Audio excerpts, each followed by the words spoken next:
जज साहब अपनी ही माँ को वृद्धाश्रम छोड़ आए। आश्रम में माँ का ध्यान रख सके इसलिए वहां के चौकीदार से दोस्ती कर ली थी और उसे कुछ पैसे भी दे दिए थे। चौकीदार के पूछने पर जज साहब ने चौकीदार को अपने दिल की बात आंखों में आंसुओं के साथ बता दी कि घर में पत्नी है जो माँ के साथ बदतमीजी से पेश आती है और पत्नी के कहने पर दोनों बच्चों ने माँ से बात करनी ही बंद कर दी। माँ को अकेलापन लगने लगा और इन सब वजहों से दिन भर रोती रहती थी, इसीलिए उसे आश्रम छोड़ने के लिए आ गए। तो चौकीदार ने कहा, जज साहब आपके सामने सारे सबूत थे कि कौन सही और कौन गलत है, लेकिन अपनी ही माँ के साथ न्याय नहीं कर पाए तो औरों के साथ क्या न्याय करते होंगे आप। ये बात जज साहब के दिल को चुभ गई। चौकीदार की इतनी सी बात का इतना असर हुआ कि 2 रात नींद नहीं आई, 2 दिन से खाना नहीं खाया और कोर्ट भी नहीं गए। ऐसा लग रहा था जैसे एक चौकीदार ने जज साहब की दुनिया हिला दी हो। तीसरे दिन जज साहब अपने रूम से बाहर आए। पत्नी और बच्चे खाना लेकर इसी इंतजार में खड़े थे कि जज साहब कब खाना खाएंगे। अभी जज साहब ने एक कागज पत्नी को और 2 अलग अलग कागज अपने बच्चों के हाथ में थमा दिए। कागज की एक लाइन पढ़ी तो पत्नी के हाथों में से थाली गिर गई। उस पर लिखा था कि मैं तुम्हें तलाक दे रहा हूँ, और बच्चों से कहा, आज से मेरी सारी प्रॉपर्टी आप दोनों की, मुझे कुछ नहीं चाहिए। बच्चों ने उन्हें जबरदस्ती कुर्सी पर बिठाया, हाथ जोड़कर पैरों में गिरकर इन सब का कारण पूछा तो आंखों में आंसुओं के सैलाब के साथ जज साहब बोले कि मैं मेरी 65 वर्ष की माँ को आश्रम छोड़ के आया हूँ, अनजान लोगों के भरोसे छोड़ के आया हूँ, और आप सब कारण पूछ रहे हैं। हम लोगों को शर्म आनी चाहिए। रोज मेरे कोर्ट से आने के बाद माँ रोती थी कि बेटा प्लीज मुझे वृद्धाश्रम में शिफ्ट कर दो। आप में से किसी ने भी माँ से सीधे मुंह बात नहीं की और ये भी भूल गए कि जिस जज को आज पूरा शहर सलाम करता है, उसी जज को बनाने में उस माँ का कितना बड़ा रोल है।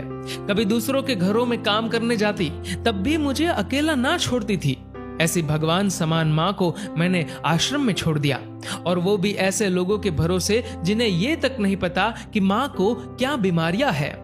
खुद को कोसते हुए जज साहब कहते हैं, दूसरों पर फैसले सुनाने वाला आज मैं खुद हार गया। मैं जज नहीं बल्कि गुनहगार हूँ, और मैंने जो गुनाह किया है वो शायद कानून तो माफ कर देगा, लेकिन ईश्वर के कोर्ट में वो कभी माफ नहीं होगा। ये कहते हुए जज साहब बोले कि अब मैं अपने पापों का प्रायश्चित करने जा रहा हूँ। मैंने अपना सब कुछ आप लोगों को सौंप दिया है और अब अपनी माँ के साथ आश्रम में रहूंगा और उनकी सेवा करूंगा। पत्नी से जज साहब ने कहा कि याद रखना, आज तुमने उस माँ को आश्रम भिजवाया, तुम भी एक माँ हो, कल तुम्हें भी कोई आश्रम भेजेगी, तब तुम्हें मेरे इन शब्दों का अर्थ सही मायने में समझ आएगा। ये बोलकर जज साहब आश्रम के लिए चल दिए। आधी रात को चौकीदार भी जज साहब को देखकर चौंक गया। आश्रम के अंदर दाखिल हुए तो देखा माँ सो रही थी। करीब जाकर देखा तो पूरे परिवार की तस्वीर से लिपटकर रोते हुए माँ सो गई थी। आश्रम का प्रशासन भी जाग गया, क्योंकि पीछे पीछे पत्नी और बच्चे भी आ गए थे। उन्हें यह एहसास हो गया था कि उन्होंने क्या पाप किया है। तभी आश्रम की एक कर्मचारी बोली, हम इन्हें आपको नहीं सौंप सकते, क्या पता कल आप इन्हें मार दो तो।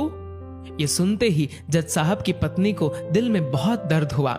वो बोल उठी कि मैडम जी, शायद हमारे हाथों बहुत बड़ा पाप हुआ है, मानते हैं, लेकिन अब हम इन्हें मारने नहीं, इन्हें एक नया जीवन देने आए हैं।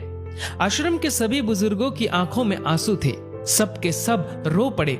खुशी के आंसुओं के साथ माँ को घर ले आए।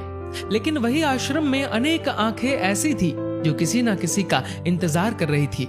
माँ, तेरा कर्ज मुझसे अदा क्या होगा, तू अगर नाराज है तो खुश मुझसे खुदा क्या होगा।